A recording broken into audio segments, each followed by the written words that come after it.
everyone. As promised, I'm back with my new series, ECG series. So let's start with it. So, according to me, ECG is a very, very basic test, and every one of us, whether it is nursing staff, doctor, any stream, obs, gynae, anyone and everyone should know ECG because ECG is like a window to the heart, and it is such a non-invasive procedure that putting few leads on the chest and limbs, you can get a 12 lead ECG and you can look inside your heart. Okay. So out of ECG series, first we are going to start with arrhythmias mainly. You can follow my YouTube channel at the rate medicine underscore at underscore ease.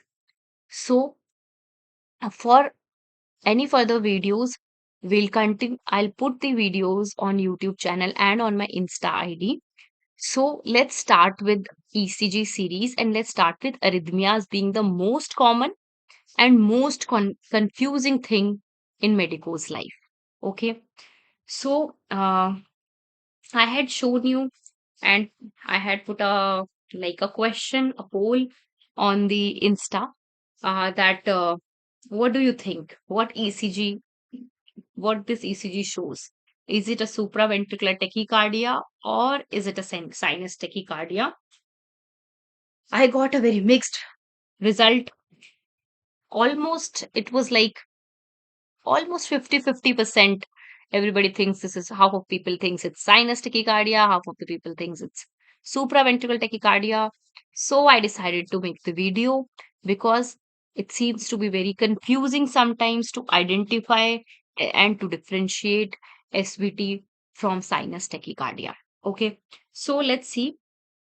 So we'll start with the normal ECG waveforms, which everyone knows that there is a P wave, which leads to atrial depolarization. There is a first negative Q wave, then first positive deflection is R wave, then the second negative deflection is the S wave, and there is an ST segment, there is a J point, and then T wave reflects the repolarization of the heart.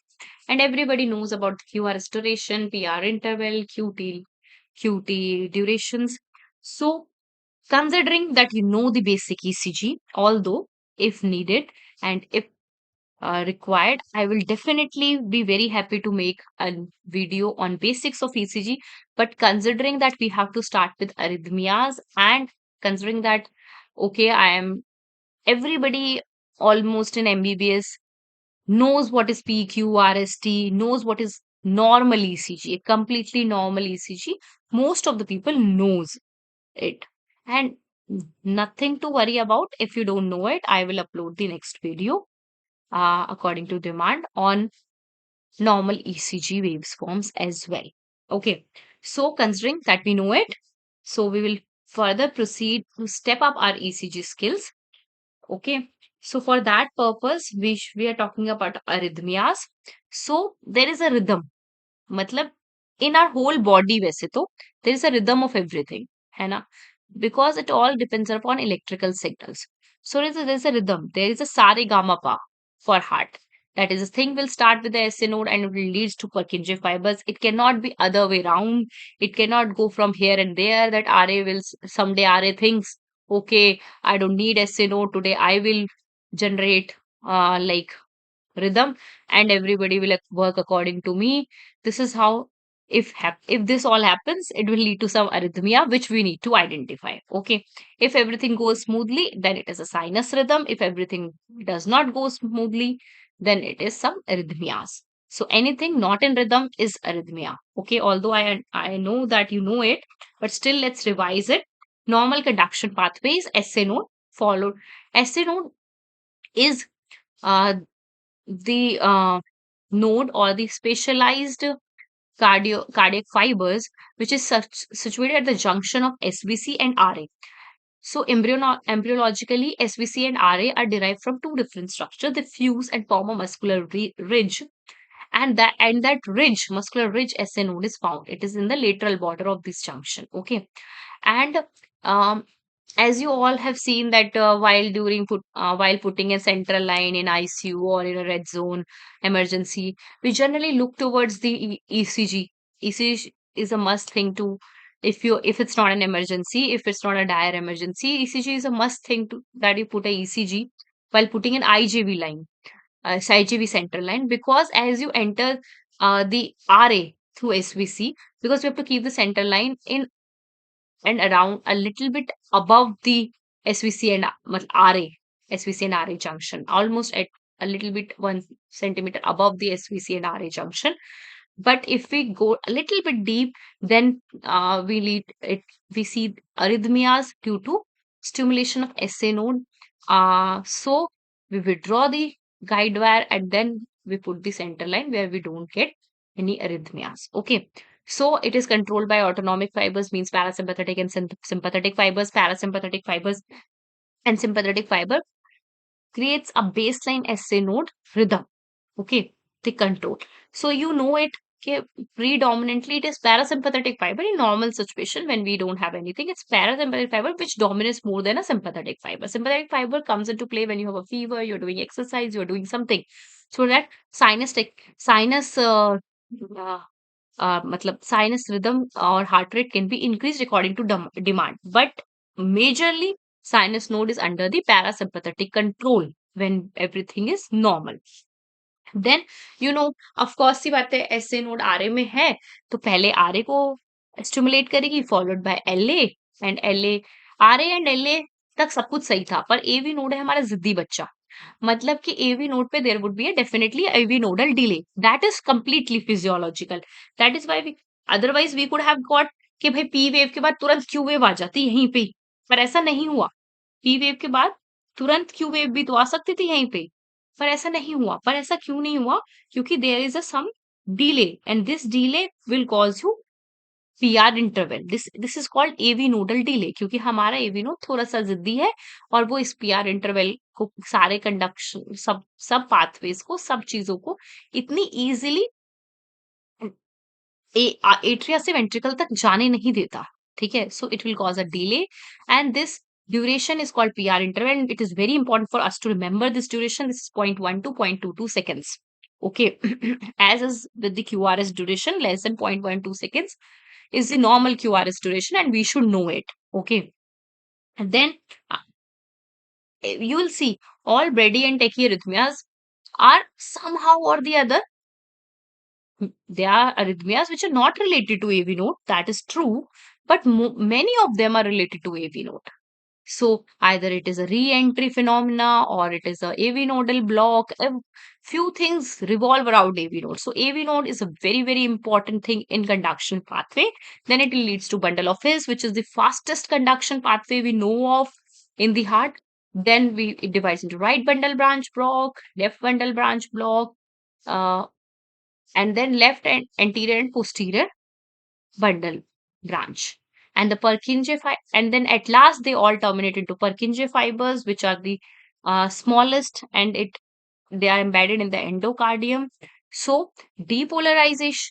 So you understand, depolarization is going from endocardium to epicardium, and repolarization is coming from epicardium to endocardium. So it's in the reverse direction. So understanding that, okay, we now know almost basic things. So now we have two action potential. There is ventricular action potential and atrial action potential. And as well there is an SA node. Okay, there is a trip in the screen. You might not be seeing it, but I'll activate it. But we shall continue till then. So there is an uh, S SA node rhythm. You know it. K SA node is a excitable tissue, and it has a fourth. It has a phase 4 of the SA node called automaticity. Automaticity of the SA node. So let's just continue it. So this is the phase 4. This is self-exciting because SA node is a self-exciting fibers. So phase 4 represent that. This is an SA node action potential, and this is ventricular action potential. You know, there's a zero phase which will have a peak, then there will be a little dip, then 2 will be due to calcium, 3 will be due to potassium, and this is called deep zero. And 0 to 1 is, this is called depolarization, this is called repolarization. Okay, this is depolarization, this is repolarization, and this is, and four phase 4 of SA node is also very important because it will cause automaticity, because automaticity is the normal phenomena. It's not something pathological. Okay. Automaticity is the normal phenomena for SNO. But if it exceeds, it's abnormal. Okay. So this is what we know about basics about ECG. Now let's come to cardiac arrhythmias. Okay. A rhythm which is not rhythmic, it's arrhythmia. Okay. So it's like there is some abnormality in either initiating a rhythm or propagating a rhythm. Either there is something in the SA node, there is some problem in the SA node, or there is some problem in that conduction pathway which was carrying the waves from SA node to AV node to anywhere. So you can get a arrhythmia. Everything is arrhythmia only. Either it is left bundle branch block, right bundle branch block, AVRT, AVNRT, supraventricular, ventricular tachycardia. Everything is arrhythmia. Okay. So either there is a defect in the initiation, which is the problem of the SA node, or propagation, which is the problem of the conduction pathway. Okay. It can be and, it can be or, it can be both. Okay. So let's see. First, today we'll talk about tachyarrhythmias because we already had a question which suggests supraventricular tachyarrhythmias. So we will first talk about tachyarrhythmias. Okay. So tachyarrhythmia can arise from conduction. Tachyarrhythmia can arise from the conduction system, anywhere from the conduction system, which can be like your AV node, your SA node, or they can as well arise from atria or ventricle. These are the two causes. मतलब obviously है यही तीन चीजें, हमारे heart में है यही तीन चीजें, एट्रिया है, वेंट्रिकल है, कंडक्शन सिस्टम है, तो इन्हीं में से किसी में से अराइज होगा टेकियरिथमिया। ये तो ऑब्वियस है, इसमें कुछ भी ऐसा नहीं है। पर जो इम्पोर्टेंट बात है वो ये टेबल है। This table is been taken from Harrison. ठीक है, मैकेनिज्म्स है। अब किसी को टेकियरिथमिया होगा ही क्यों? ठीक है, सब कुछ तो सही चल रहा था, एसए नोड जनरेट कर रही थी, एवी नोड कंडक्ट कर रही थी, परकिंजी फाइबर तक जा रहा था, सब सही चल रहा था। अब क्या हुआ कि सडनली एनहांस्ड ऑटोमेटिसिटी हो गई। एनहांस्ड ऑटोमेटिसिटी किसकी होगी भाई? ऑटोमेटिसिटी हमने पढ़ा एसए नोड का नॉर्मल करेक्टर है, भी हमने पढ़ा था ना, एसए नोड का नॉर्मल करेक्टर है ऑटोमेटिसिटी। That is fine. तभी 4 वाला अपने आप ही लीकी चैनल्स की वजह से it triggers the action potential. But enhanced automaticity तब बोलते हैं जब it is more than now. Okay, ठीक है। तो एनहांस्ड ऑटोमेटिसिटी में क्या क्या आएगा? फेज 4 पोलराइजेशन का एक्सेलरेशन हो जाता है। Phase 4 is repolarization. उसमें एक्सेलरेट होके अगर जल्दी जल्दी वो रिपोलराइज होने लगे तो that is called abnormal automaticity या फिर एनहांस्ड ऑटोमेटिसिटी। ठीक है, या फिर ऐसा भी हो सकता है कि इतना ही फास्ट हो जाए कि there is no phase 4, you are directly landing up in, you are direct means, सी है आप पहले से आ रही है, there is no phase 4, directly यहीं से नेक्स्ट वेव आ जा रही है, और एल्स इसका ये जल्दी जल्दी ट्रिगर हो रही है, बहुत जल्दी जल्दी ट्रिगर हो रही है, तो this is called enhanced automaticity. ठीक है, अब एनहांस्ड ऑटोमेटिसिटी फेज 4 की प्रॉब्लम है, ये हमें समझ में आ गया। फेज 4 एसए नोड की प्रॉब्लम है। ठीक है, तो अब इसके एग्जांपल्स इन्होंने क्या दिए कि साइनस नोड डिसफंक्शन हो सकता है, एट्रियल टैकीकार्डिया हो सकता है, तो ये दिस इज अंडरस्टैंडेबल कि भाई एनहांस्ड ऑटोमेटिसिटी इन्हीं वजह से हो सकती है। फेज 4 हो, वेंट्रिकुलर टैकीकार्डिया भी हो सकता है क्योंकि उसका भी फेज 4 होता है। उसमें generally ventricles does not produce any rhythm but they are मतलब self excitable tissue. If there will be some problem, there will be some ischemia, there will be some infarct in the around surrounding tissue might might become more sensitive, might trigger their own rhythm, and that will be due to phase 4 की automaticity enhance हो गई है, चाहे वो ventricle में हो, चाहे वो एससी नोड में हो, या चाहे वो एट्रिया में हो। ठीक है, so they can all lead to SC node dysfunction, sinus node dysfunction, idiopathic VT and AT. So it is but very clear. Okay, then हमने बोला there is something called as escape rhythm. Escape rhythm क्या होता है कि जब अब भाई इन्हा अब क्या हुआ, एसए नोड ने तो बहुत ज्यादा ही क्या बोलते हैं अपना देना शुरू कर दिया रिदम। एसए नोड ने एनहांस्ड ऑटोमेटिसिटी से ज्यादा देने शुरू कर दिए, या फिर एवी नोड में ब्लॉक है। ठीक है, या तो प्रॉब्लम एवी नोड की है, या तो उसमें कोई ब्लॉक है, या फिर कोई उधर से ज्यादा आ रहा है, इतना कंडक्ट नहीं हो पा रहा, तो वेंट्रिकल के पास तो रिदम ही नहीं जा रहा। अगर एवी नोड में ब्लॉक है तो ventricle will automatically go into an escape rhythm, कि वो अपना खुद का ही रिदम बना रहा है क्योंकि उसे ऊपर से कुछ आ ही नहीं रहा। This is called escape rhythm. क्योंकि साइनस, why sinus node या फिर SA node was the main thing, because it has the most intrinsic heart rate और automaticity. But once उसको एवी नोड चाहिए, उसको जनरेट कर, वो ठीक से जनरेट करे, एवी नोड ठीक से कंडक्ट करे, तो एस्केप रिदम नहीं आए। एस्केप रिदम तब आता है जब ना, या तो एसए नोड का कंडक्शन में प्रॉब्लम है, या फिर एवी नोड के कंडक्शन में प्रॉब्लम है। ठीक है, तो नॉर्मल रेंज होती है ऑटोमेटिसिटी की, इसलिए normal range automaticity sinus node की 30 to 220 होती है। मतलब it can go as low as 30, it can go as up as 220। Anything below and above it you can not have sinus rhythm. You cannot have sinus rhythm. Sinus rhythm is something which is originating from sinus node. So anything below 30 and anything above 220, you cannot have a sinus rhythm. Because this is the capability of the SA node. This is maximum. It can go down and can go up. Okay. So intrinsic heart rate, everybody knows, that is the rhythm of the SA node without the interference of autonomic fibers. Okay. This is all अभी तक theory चल रहा है। ठीक है, then comes your triggered rhythmia. Triggered मतलब अभी तो सिर्फ क्या हुआ था, सब कुछ नॉर्मल चल रहा था, कोई प्रॉब्लम नहीं थी। जो नॉर्मली एसए नोड एक पर्टिकुलर टाइम में फेज 4 में एक पर्टिकुलर टाइम में जा रही थी, वो थोड़ी जल्दी जल्दी एनहांस्ड ऑटोमेटिसिटी हो गई, जैसे कि इसमें शो किया है। या फिर ये जो फेज 4 जो कि फ्लैट लाइन होता था, और तभी जब कोई रिदम रिसीव करता था, when it used to receive some rhythm, तभी ये एक्साइट होता था। अब ये खुद से ही एक्साइट हो रहा है। यही दो चीजें हमने अभी पढ़ी, पर ये ट्रिगर नेक्स्ट तरीका है triggered arrhythmia, that is after depolarization. This is called after depolarization. This whole phase is called after, anything after depolarization is repolarization. ठीक है, so this particular part is called after depolarization. You understand? This particular part is called after depolarization. ठीक है, after depolarization something after your depolarization event ends and before your repolarization event start. So this is called after depolarization. You understand?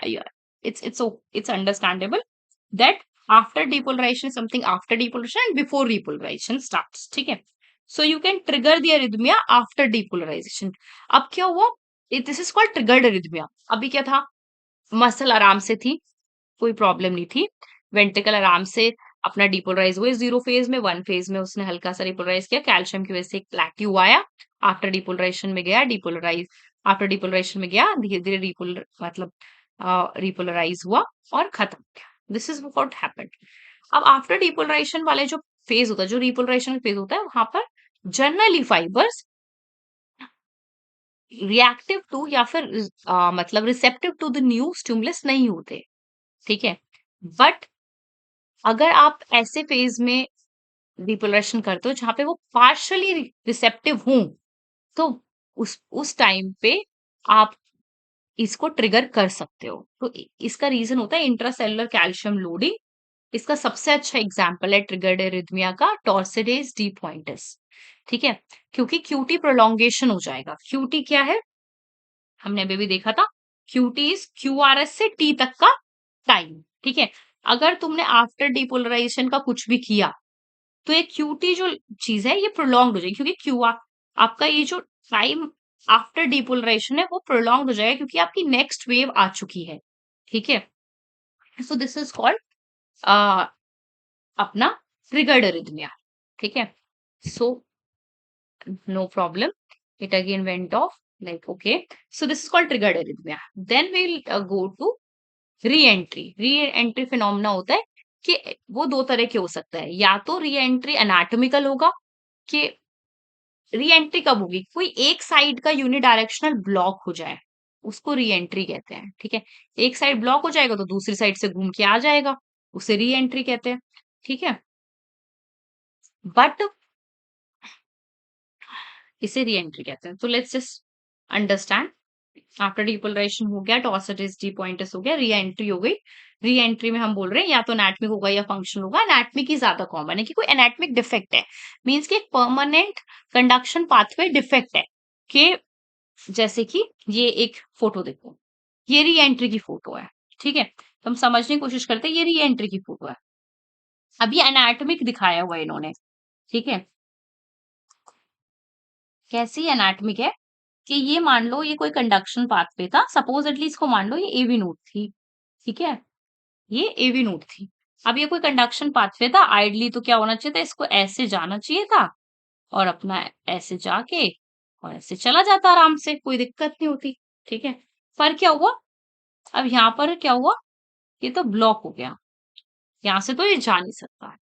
तो अब जो slow वाला conduction pathway था उसने take off कर लिया, जो साइड, अब वो यहां से नहीं जा सकता, इसका ये मतलब थोड़े पूरा का पूरा cardiac fibers are excitable. I have told you that multiple times, cardiac हर कार्डियक फाइबर एक्साइटेबल है वेन एवर रिक्वायर्ड। तो जो मेन पाथवे है वो तो आपने ब्लॉक कर दिया कि यहां से तो नहीं जा सकता, तो वो दूसरी साइड से जाने का ट्राई करे, ऑल्दो वो स्लो है वहां से, देखो इसलिए ऐसे ऐसे बना है, ऑल्दो वो स्लो है वहां से, पर it will somehow reach there then go there. But तब तक क्या हुआ, यहां भी तो जा सकता है वो, उसमें क्या प्रॉब्लम है, कि ये वाली भी तो फाइबर्स में कुछ नहीं है।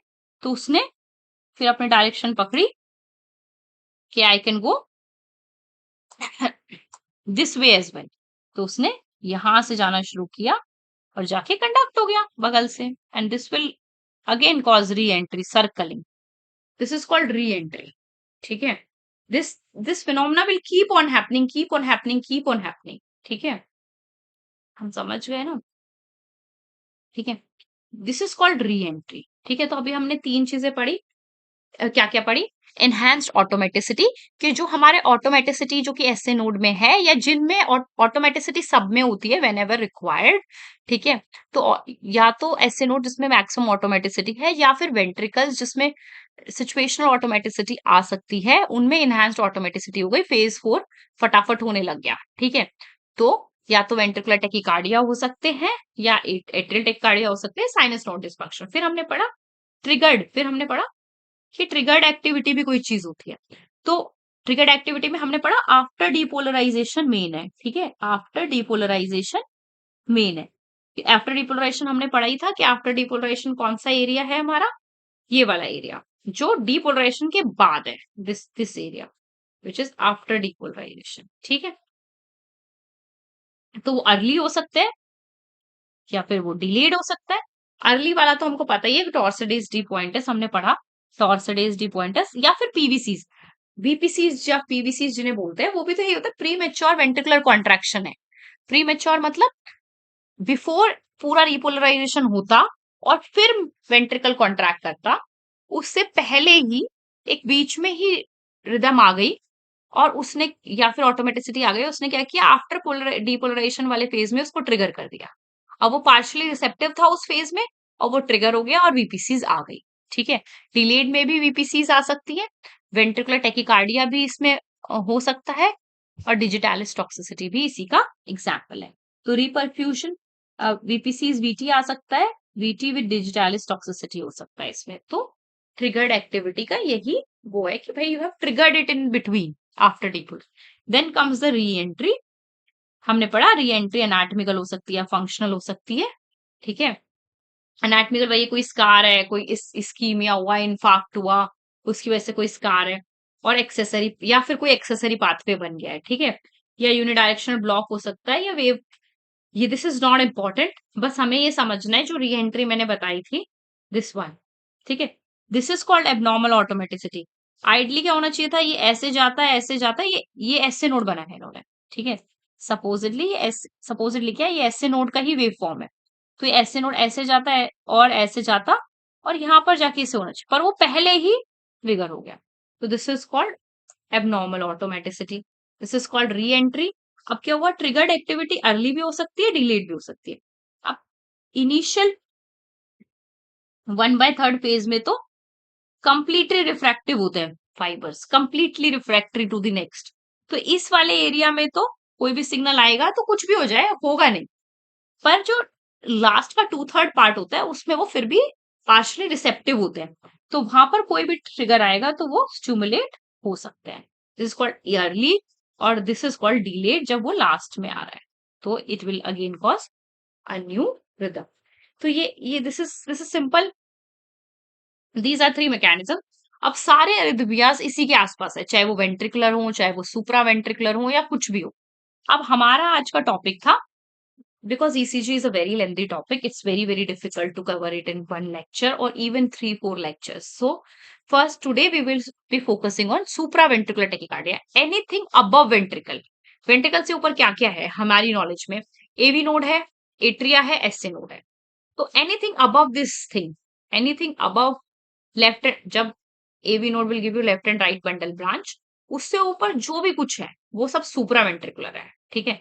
So anything in the AV node, anything in the atria, both the atrias and SC node is the supraventricular tachyarrhythmia. ठीक है। So this supraventricular is the most common arrhythmia. You will not, of course, like VT, VFib are also common, but they are common in the patients you see. But supraventricular tachyarrhythmias are even present in somebody who are not that sick, who are living normal life and having only syncope or some symptom here and there.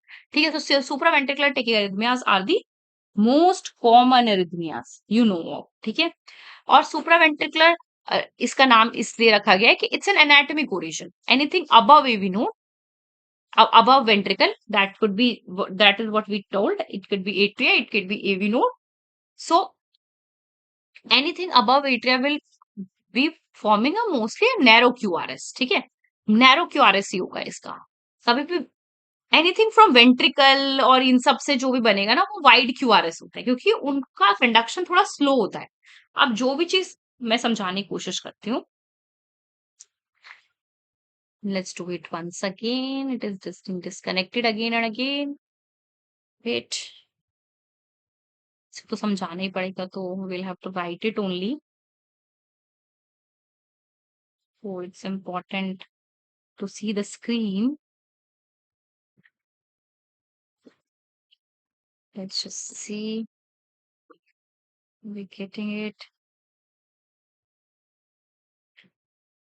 Okay, हाँ, तो मतलब कोई भी चीज जो सुप्रा ventricular होगी, मतलब कि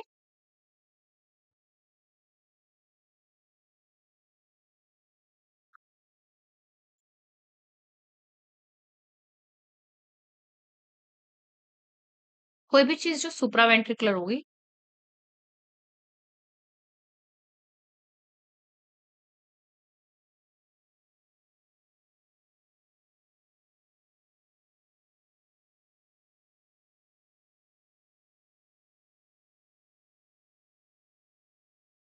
let's just see, it is not getting connected।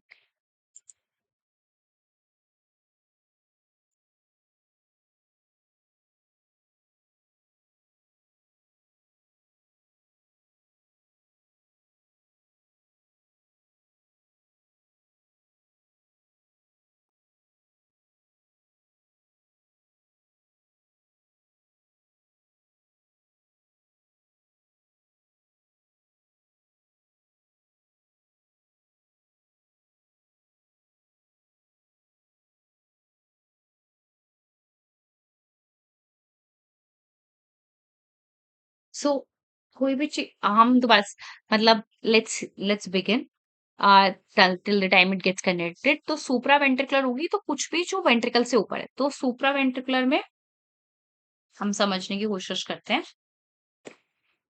कि क्या है हमारा मतलब। ठीक है। चलो लेट्स सी, अब आ गया है बोर्ड। ठीक है। तो anything, why narrow Q, why we are saying it would be a narrow QRS, why narrow? ठीक है। नैरो क्यूआरएस इसलिए कि मान लो कि चाहे वो एससी नोड में डेवलप हो, चाहे वो आरए में हो, है ना, या फिर एवी नोड के पास हो, कंडक्शन पाथवे जो वेंट्रिकल तक जाने का उसके पास है, वेंट्रिकल जाएगा, ये वेंट्रिकल है, ये वेंट्रिकल से ऊपर का पार्ट है। Conduction pathway is this only, this is a conduction pathway, this is the conduction path. So this is the normal conduction pathway. ये वाला पूरा पाथवे बना ही कंडक्शन के लिए हुआ है।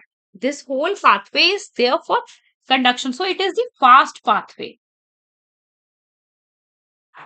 So they will give you a narrow QRS. But अगर मान लो कोई चीज सुप्रावेंट्रिकल नहीं होती, वेंट्रिकुलर एरिथमिया होता है, ये वेंट्रिकल की वॉल होती, तो वेंट्रिकल कैसे कंडक्ट करेगा? अब वेंट्रिकल तो ऐसे ही कंडक्ट करेगा, मान लो राइट वेंट्रिकल में हुई कंडक्शन मतलब जनरेशन, तो फाइबर्स के थ्रू, ये कोई स्पेशलाइज्ड कंडक्ट, कार्डियक फाइबर्स के थ्रू।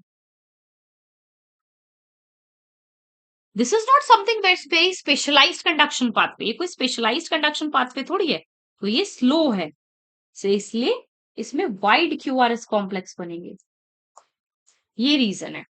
ठीक है, we got it. Now let's आगे चलते हैं। ये तो हमें समझ में आ गया, नैरो होते हैं mostly, but it's not a rule. Of course कहीं लेफ्ट अलोंग विद कुछ उसके अलावा भी लेफ्ट या राइट बंडल ब्रांच ब्लॉक हो गया साथ में, मान लो एट्रिया में राइट एट्रियल मल्टी मतलब एट्रिया से कोई एक्टोपिक बीट निकल रही थी, वो जा तो सेम कंडक्शन पाथवे से रही थी, पर सडनली लेफ्ट बंडल या राइट बंडल ब्रांच ब्लॉक भी हो गया उसके साथ, तो वह वाइड भी हो सकता है QRS complex, so it is different thing. SVT, अब हमें लगेगा अरे बाप रे साइनेस्टिक कार्डिया और एसवीटी तो बहुत अलग अलग चीजें, नो, एसवीटी का मोस्ट कॉमन टाइप ही साइनेस्टिक कार्डिया है। So any physiological supraventricular tachyarrhythmia is a sinus tachycardia. So sinus tachycardia is physiological. तो supraventricular tachyarrhythmia में से जो फिजियोलॉजिकल है वो साइनस टेकिकार्डिया ही है, जो कि किसी स्ट्रेस की वजह से, फीवर की वजह से, इसकी वजह से, although saying exercise, saying stress और fever physiological does not seems to be true, पर हमारे कहने का ये मतलब है कि the problem does not lie in the heart, it's somewhere else. ठीक है, so anything like hyperthyroid will cause sinus tachycardia if there is no structural disease associated with the thyroid disorder, then ठीक है, if it's just not associated with any structural heart disease, fever है वो भी sinus tachycardia cause करे, exercise करोगे तो भी sinus tachycardia हो जाएगा, हाइपोग्लाइसीमिया हो जाएगा तो भी साइनस टेकिकार्डिया हो जाएगा, डिहाइड्रेशन हो जाएगा तो भी साइनस टेकिकार्डिया हो जाएगा। तो इसमें मेनली हम जो पैथोलॉजी है, जो मेन जिस रीजन से हो रहा है, वो कोई स्ट्रक्चरल हार्ट डिजीज नहीं है, उसके लिए कोई स्ट्रक्चरल करने की जरूरत नहीं है आपको, बेसिकली उसकी डिहाइड्रेशन ठीक कर दो, उसका फीवर कम कर लो, एक्सरसाइज बंद कर दो, तो वो हो जाएगा। पैथोलॉजिकल जो है वो मैकेनिज्म बेस्ड है, ठीक है, जो हमने 3 मैकेनिज्म पढ़े थे, हमने क्या क्या पढ़ा था, enhanced automaticity first one, then triggered arrhythmias which is after depolarization and reentry, ये 3 है। ठीक है, तो अब री एंट्रेंट वही है, re entrant pathways AV node dependent हो सकते हैं। ठीक है, we will read all of them separately. Okay, so today is the overview of supraventricular tachyarrhythmia, so re and mechanism of trachyarrhythmia arrhythmias per se। ठीक है, तो री एंट्रेंट जो होते हैं वो एवी नोड डिपेंडेंट हो सकते हैं, कि जो हमने देखे थे, this is AV node dependent, कि भाई ऐसे आ रहा है और ऐसे घूम के वापस री एंट्री हो रहा है, this is AV node dependent हो सकते हैं, तो उसे हम एवी एनआरटी बोलते हैं, एवी नोड डिपेंडेंट जो होते हैं उन्हें हम एवी एनआरटी बोलते हैं। ठीक है, ठीक है, मतलब एवी नोड डिपेंडेंट री एंट्रेंट टैकीकार्डिया। ठीक है, पर कुछ लार्ज री एंट्री सर्किट्स होती हैं कि जिसमें पूरा का पूरा पूरा पूरा atria everything is reentry pathway, तो that is atrial flutter. Atria is the problem. Atria में क्या हो रहा है कि ये एट्रिया है, मान लो यहाँ से नोट जनरेट हो रही है, वो कहीं और जा ही नहीं रही, it's just conducting conducting conducting in its way, in its own way only. ठीक है, it's not getting conducted here. ठीक है, it's just getting conducted, there is some pathway generated inside, but it is not AV node dependent. AV node dependent क्या होगा, ये होगा एवी node dependent, देखो कि ये है, अब कोई आई पाथवे इसी के चारों तरफ घूम रही है, then it is AV N R. ठीक है, ये हो गया। फिर ऑफ कोर्स वी नो कि सस्टेन्ड हो सकते हैं, नॉन सस्टेन्ड हो सकते हैं, पैरोक्सिस्मल हो सकते हैं, which is sudden onset and termination. तो पीएसवीटी, पहले I also use to think that PSVT is a separate entity altogether a separate arrhythmia. No, it's not something a particular single thing. It's a cohort of thing. मतलब तीन तीन सुप्रावेंट्रिकल टेकिरिथमियाज तीनों को मिला के हम पीएसवीटी बोलते हैं. बस प्रॉब्लम ये वो है तो एसवीटी पर कभी कभी सडन ऑनसेट होता है, टर्मिनेट हो जाता है.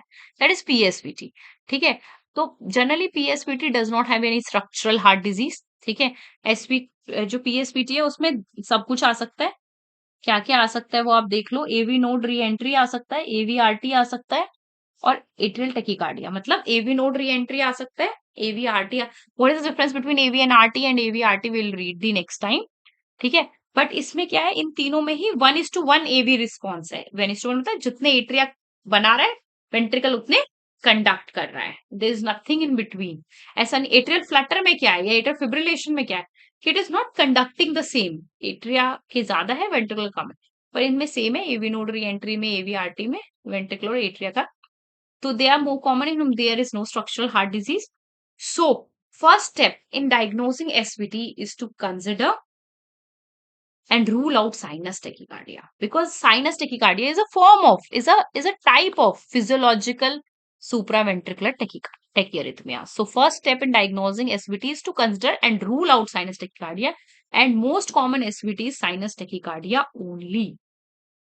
So uh, okay, this much only for today. Today we have learned about mechanism of arrhythmias and a little bit about supraventricular tachyarrhythmias and how to differentiate it from sinus tachycardia, because sinus would be having P waves and supraventricular tachycardia won't be having any P waves.